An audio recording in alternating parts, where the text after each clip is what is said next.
Good morning. Hey there. How are you? I'm good. How are you? Good. It's good to see you. You as well. You look cute. Thank you. You look fabulous today as Thank well. you. I like my lips Very today. Elaine. So today we are talking about mantras. You know, that inner mean girl inside your head that tells you that you are fill in the blank. Oh yeah. Yeah. Oh yeah. So what does your mean girl say, Elaine? My mean girl is really mean. Yeah? Actually, yeah, she's really mean. She a nasty catty girl? Yeah, she really is. And she, sometimes if I let her creep in, I have to kick her out. Like, I have to evict her right away because otherwise she will ruin my entire day. Mm-hmm. So she tells me I shouldn't wear these jeans because they make my stomach flap over. She's mean. And I'm like, so I have to just tell her to shut up. How do you feel when you wear those jeans, though? I think they're cute, except if when I spill stuff on them because they're white. Wow. Just the hazard of white jeans. It is. But I like them. And so I just have to just get over it. Mm-hmm. But yeah, no, she's really mean to me and tells me that I shouldn't wear these jeans. And that I shouldn't wear certain things or because somebody might say something mean, which is not true because I've never ever had that happen before. It's like, why would somebody do that? And then I'm like, oh, there are people that will, but I have to stop worrying about what other people think. Yeah. It's really hard to do. It's easier said than done, but you just have to shut up the voices because they're really just trying to keep you down. Yeah. So the mantra inside your head, that is like the broken record, the thing that is constantly on repeat that's driving the negativity within your mind. Mm-hmm. So for me, a lot of times it has to do with like the courage to speak up, feeling like I can express my ideas because I have this like crazy explosive idea factory going on in my head, but for some reason I got it in my mind that like no one wants to hear that. All my ideas are stupid. No one's going to be interested. No one's paying attention. Just shut up and go like hide in your corner. That's mean of her. It is mean of her. I'm sorry that your mean girl does that to you. You know, she's got her body image stuff too, to some degree. She's very self-conscious about her thighs, so the mean girl whips that out every chance that she gets. We all have something. So for those of you who are paying attention, put in the comments, what does your mean girl say to you? What are the nasty things that she flings at you and beats you up with? Once you get them spoken, it's interesting. They lose their power. They lose their power. The mean girl becomes less powerful when you actually like vocalize to the rest of the world what it is that she's saying. Because once it comes out of your mouth, you start to realize how untrue these things are that we tell ourselves. It was interesting. I was watching a TED Talk last night. It was Scott Dinsmore from Live Your Legend.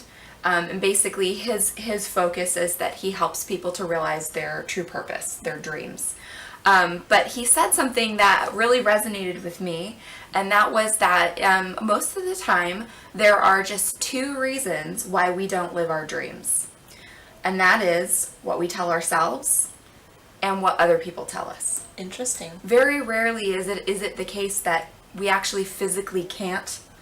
And I was thinking about that in relationship with self-image and how it's the same thing. Like if somebody told you at one point in your life that you were fat or that you were ugly or that, you know, for me, I constantly got teased as a little kid about my buck teeth before braces and my frizzy hair. And so it's weird how if something like that, somebody says that to you one time, it sticks with you for the rest of your life and keeps you stuck in the mud. Yeah. And it becomes the thing that you tell yourself. Yep. But when it comes down to it, rarely is that actually the truth about how you actually appear to the world. And when other people do see you that way, a lot of times it has to do with self-confidence. It's like you've owned that negative mantra, and so it starts to become your reality. Is that... Yeah. Do you identify with that? Yeah, it was, I still remember things that people said to me in like junior high. Oh, yeah. Like, what the frick? Why does that stick in our brain? Yeah. You know, they say, how many positives does it take to erase a negative? You know what I mean? And it's like, even still after, it just still resonates in you. Mm-hmm. And it's so, just the things that people say, I don't know that people realize how hurtful and they may not even mean it to be in a bad way, but they make a snide comment, or they make an observation, and it hurts sometimes. And so it's well, it's like what you've told me before, how you started going on this path of being so passionate about empowering other women in their mindset, because you started realizing what your mindset was doing to your daughter. Yeah. And as kids, kids are so malleable.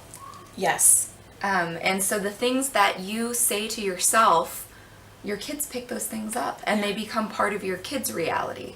So I think that what we have going on in a lot of cases is this generational mindset that's passed down. It's like the track record in your head might have come from your great-grandmother. Right. We do pass down that, our insecurities, believe it or not, we pass those down to our children, because sometimes we say things out loud, and not intentionally with that intention of having it stick with them, but it just does. Yeah. And mine was, I would say, my fat ass and my thunder thighs. My fat ass won't fit in that chair. My thunder thighs won't fit in that dress, or whatever. And then when she was probably 10, she started complaining about her thighs. And I didn't respond correctly at the time. And I compared myself to her and said, what are you talking about? My thighs are bigger than yours. How can you, and I didn't know at the time what I was doing. I didn't know at the time that that was actually causing more damage. And that's something I can't take back. I cannot take those words back as much as I try. And so now my daughter is very self-conscious. She's starting to own herself a little bit, which is awesome. And because now it's cool to have a big butt, apparently now. Thank you, Kim Kardashian and Nicki Minaj, apparently, for making it cool to have a big butt. Because now all she wants is a big butt now. And now it's thick girls, thick thighs are cool. And there's like this whole thing out there in social media world supporting girls with thick thighs. So now that the trend in the media is to have that it's more popular, curves, suddenly like we can feel better about ourselves. Now she feels better about herself. Wow. Except, so when she just had her tonsils out, she lost 12 pounds in a week from just eating popsicles and applesauce. And she's like, I lost my butt. I'm like, that's the first thing that she was disappointed, was that she lost some booty. Not that she felt weak or right. unhealthy or right, exactly. She was like, I lost my booty, and I was like, honey, this is not what you should be. This is not what to focus on. Right. But that was where her mind went.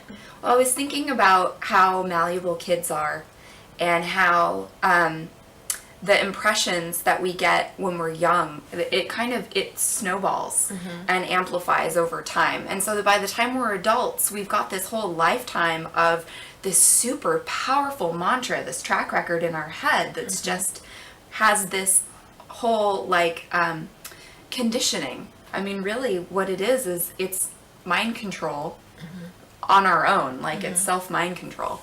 So I think about the power of that mantra, and how it's true that it can have the very same power when you flip it around and you turn it into the positive. So take your biggest negative mantra. Tell me, what's yours, Elaine? That I'm really not as good as I think I am. Okay. So how could you take that sentence and restructure it so that it helps to encourage and empower you? So turn around and make it a positive statement. I would say that I'm as good as I can be today. Tomorrow is a new day. I want to learn something new every day, and so that I can use it tomorrow. Okay. So what you did there is you not only changed your mantra around, but you also gave yourself a task, basically. You gave yourself something that you can strive towards today. Yeah. So even in that like 2 seconds, you already came up with a way to, okay, I'm going to move forward here. Yeah. So I believe that the power of the negative mantra, it is very powerful, but the positive mantra is actually more powerful. One of the things that I like to do when I catch myself beating myself up with some negative mindset is I'll turn it around and I'll create some sort of positive mantra or an affirmation for myself, and I take the dry erase marker and I write it on my bathroom mirror. The first time I did that, my husband came home and was like, yeah! Go, Bree! He didn't even know like what my reasoning was behind it. So he'll pick the marker up sometimes and write on the mirror, and he'll write like, your booty is beautiful, like things That's like adorable. that. So Can you call my husband and tell him about that? yeah, of course I will. Or better yet, I just have my husband call your husband. My husband to write messages on the mirror. How cute is that? That's adorable. But that is the key, right? When you start like advertising your confidence, Yeah. other people start picking it up. I love that. Including your partner starts to pick it up. Confidence is sexy. Oh, I totally agree. That is the definition of sexy. It has nothing to do with the way you paint your face, the clothes you wear, the shape of your body. Your confidence is what makes you gorgeous. I totally agree. That's why it's so funny when we do the boudoir shoots, and like when the girls are done with getting their hair and makeup done, all of a sudden they light up with this. They're just beaming of this. Oh my gosh! Look at like it's something that is not something they do every day for themselves. But boy, getting that pampering a little bit just really makes them shine a little bit. And I think it's fun sitting down and having somebody else do your hair and makeup. I feel like a celebrity. It's nice to get pampered and taken care of. Yeah, it's so nice. You know, and there's something about having somebody doing your hair and makeup. You know that they're helping to boost your confidence on the exterior, but also you're being touched in a loving way. Yeah, exactly. And being touched in a loving way it's comforting. It's nurturing, and it makes you feel like you're worthwhile. Yeah. It's like wearing a little decoration. It's like when I get a henna or something like that, I love having decoration.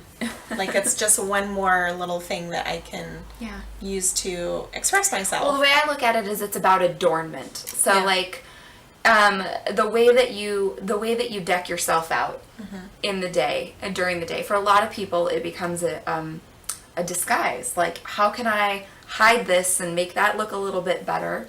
But I think that you can make it part of your daily confidence ritual, where you think, all right, I need to I'm going to put on the thing that helps me to own my power, helps me to feel like I'm me. And if that's something that helps you to be able to change that mantra inside your head, then that's an excellent ritual for you to try. Yeah, I feel like if I were just sitting at home and I wasn't going anywhere for the day, I may not, do my hair and makeup or anything like that. And I don't feel that great about myself that day. I feel lazy. I feel like a bum. I feel like I'm not contributing anything. And so for me, the ritual of getting ready makes me feel more confident, and it makes me feel like I have a purpose, and that when I walk somewhere, I walk into somewhere that I feel better about myself. I carry myself differently than if so my makeup is my shield, because otherwise I don't feel like myself. I don't without at least mascara, I'm like, gosh, I look tired. That's how I feel. And so it's what I do for myself to my own little self-care ritual. I love now experimenting with lipstick. I'm finding super fun colors in lipstick, and I love playing with them. I just think it's so fun. Is it your shield? Or is it, because you said it was your shield, but then you talked about the way that it makes you feel. Yeah, maybe it's not my shield. I don't want to say maybe it's not. No. I just think it's my... I don't think that you're hiding something. It's my decoration. Yeah. It's my decoration. Yeah. And I'm finding, you know, new little jewelry trinkets and fun little things to wear that I probably never wore before. Yeah. And so it's just kind of It's like putting on a tiara in the morning. Yeah. I love it. So is that the time of day where you find that negative mantra popping up the most? No, that's when my brain is on overdrive and I'm thinking of ideas on new things to try. So my brain is always going. And so, yeah, I try really hard. She mostly comes out when I'm picking out what I'm going to wear. Uh-huh. Once I've picked out what I'm going to wear, she goes away. Do you ever have the morning closet temper tantrum? Yes. I put on everything.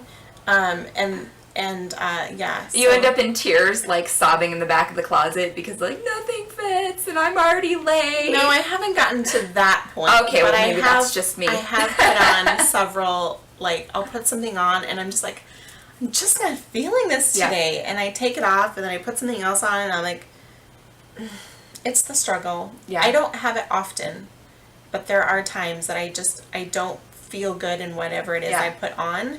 And I change because I don't want to leave the house not feeling good. Right. Whatever that is. Maybe I'm not comfortable. If I'm not comfortable, I'm not wearing it. Like if it's pinching me or cutting off my, you know, making me feel I learned quickly that comfort over fashion 100% of the time. I refuse to wear something that is not going to make me feel comfortable. If I'm going to be adjusting something all day long, I don't want to wear it. Mm-hmm. It's not worth it. Well, and I think also if you put something on that is making you feel self-conscious, exactly. It's the same thing. And then you're mean girls going all day long. Yep. Everybody's staring at you. They're looking at you. They're judging you. Right. Right. Mm-hmm. So I think that it's important to try to choose what it is that you adorn yourself with based on what... even if it's just one little thing. Like, I know that I've had periods of time where it's like absolutely nothing made me feel confident. Like, everything in that closet was evil. But choose the one little thing. Yeah. Maybe your outfit as a whole you're not super excited about, but you put on your power piece, your tiara, your clip, your earrings, whatever it is that helps to boost that confidence, and walk out the door and think about it as your little boost of magic. Yeah. What's the best way that you could think of? Like, I told you my little trick for the bathroom mirror. Like, where do you feel like you would see that positive mantra the most? Like, where could you put that in big writing so that you could kind of hit yourself with that before the mean girl gets a chance to speak? In the closet.